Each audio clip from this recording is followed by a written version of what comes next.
MLC Jeevan రెడ్డితో కాంగ్రెస్ అధిష్టానం మంతనాలు జరుపుతోంది. జీవన్ రెడ్డిని బుజ్జగించేందుకు మంత్రులు శ్రీధర్ బాబు, లక్ష్మణ్ రంగంలోకి దిగారు.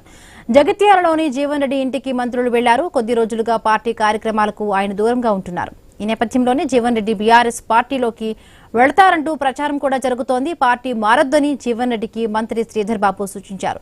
సమస్య ఉంటే అధిష్టానం దృష్టికి తీసుకువెళ్తామని హామీనిచ్చారు. రైట్, మరిన్ని పూర్తి అప్డేట్స్ మా కరెస్పాండెంట్ ప్రశాంత్ అందిస్తారు. ప్రశాంత్, చెప్పండి, జీవన్ రెడ్డి పార్టీ మారతారంటూ కూడా ఊహాగానాలు వినిపిస్తున్నాయి. నిజమేనా ఈ ప్రచారము? అదేవిధంగా కూడా జీవన్ రెడ్డికి కాంగ్రెస్ అధిష్టానం నుంచి కూడా బుజ్జగింపుల ప్రక్రియ మొదలైనట్టుగా తెలుస్తోంది. డీటెయిల్స్ ఏంటి ప్రశాంత్? రైట్ బిందు, మాజీ మంత్రి అదేవిధంగా మొన్నటి వరకు ఎమ్మెల్సీగా ఉన్న జీవన్ రెడ్డి, కాంగ్రెస్ పార్టీ సీనియర్ నాయకులు జీవన్ రెడ్డి పార్టీ మారుతారు అనేది పెద్ద ఎత్తున ప్రచారం జరిగింది. ఆయన కూడా ఆ విధంగానే చాలా అంటే డిప్లొమాటిక్ గా మాట్లాడడం మొదలు పెట్టారు. ఖచ్చితంగా పార్టీలో కొందరు నన్ను టార్గెట్ చేస్తున్నారు. పార్టీ 40 ఏళ్ల అనుబంధం ఉంది నాకు పార్టీకి, నేను అనేక సేవలు అందించాను, కానీ నన్ను పార్టీ నుండి విడగొట్టాలనేది చాలా మంది చూస్తున్నారు అనేది కూడా ఆయన ఆవేదన.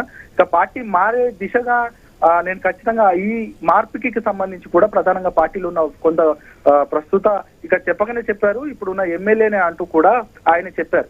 అయితే దీని తర్వాత జరిగిన పరిణామాలు ఈ నెల 27 వరకు ఆయన పార్టీ మారబోతున్నారు అనేది ఇప్పుడు ఎత్తున ప్రచారం జరిగింది. ఇక బీఆర్ఎస్ కి వెళ్తారా, బీజేపీకి వెళ్తారా అనేది కూడా అనేక ఊహాగానాలు మొదలైన సందర్భంలో పార్టీ సీనియర్ నాయకులంతా కూడా ఖచ్చితంగా బుజ్జగింపుల పర్వం మొదలు పెట్టారు.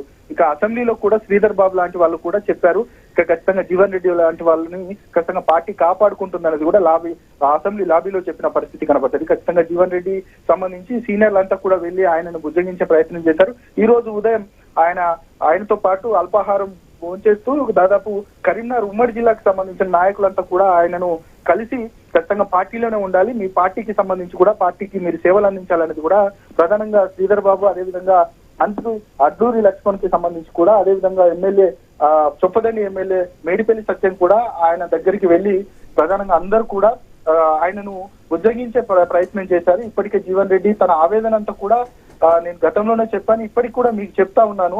ఇక నా ఆవేదనకు సంబంధించి కూడా నాకు ఇక్కడ ఈ 40 సంవత్సరాల రాజకీయ జీవితంలో నన్ను ప్రధానంగా ఇక్కడ నన్ను ఏ ఇబ్బందికరమైన అంటే ఇబ్బంది చేస్తా ఉన్నారనేది కూడా ప్రధానంగా ఆయన చెప్పిన సందర్భం. మొత్తానికైతే ఈ రోజు సీనియర్లంతా కూడా మంత్రులు, అదేవిధంగా జిల్లాకి సంబంధించిన నాయకులంతా కూడా ఆయన ఇంటి వద్దకు వెళ్లి బుజ్జగించే ప్రయత్నం మాత్రం చేస్తా ఉన్నారు. ఆయన ఏ విధంగా ఈ బుజ్జగింపులకు సంబంధించి ఆయన ఏ విధంగా రియాక్షన్ అవుతారు, ఖచ్చితంగా పార్టీలోనూ కొనసాగుతారా లేదా అనేది కూడా ఇప్పుడు ఒక ప్రశ్నగా మారింది. ఖచ్చితంగా ఇక 2 రోజులే ఆయన ఇచ్చిన గడువు కాబట్టి సీనియర్లంతా కూడా వచ్చి ఇక ఒక్కరొక్కరిగా ఖచ్చితంగా ఆయనను బుజ్జగించే ప్రయత్నం మాత్రం చేస్తున్న పరిస్థితులలో ఆయన ఏ నిర్ణయం తీసుకుంటారనేది కూడా మాత్రం ఇప్పుడు ఒక $1 మిలియన్ క్వశ్చన్ గా మారింది. ఖచ్చితంగా పార్టీలోనూ ఉంటారా లేదా అనేది కూడా ఇప్పటికే స్థానికులు కూడా ఇక డౌట్ గానే ఎక్స్ప్రెస్ చేస్తున్న పరిస్థితి కనబడుతుంది. Himabindu. Right, thank you Prashanth.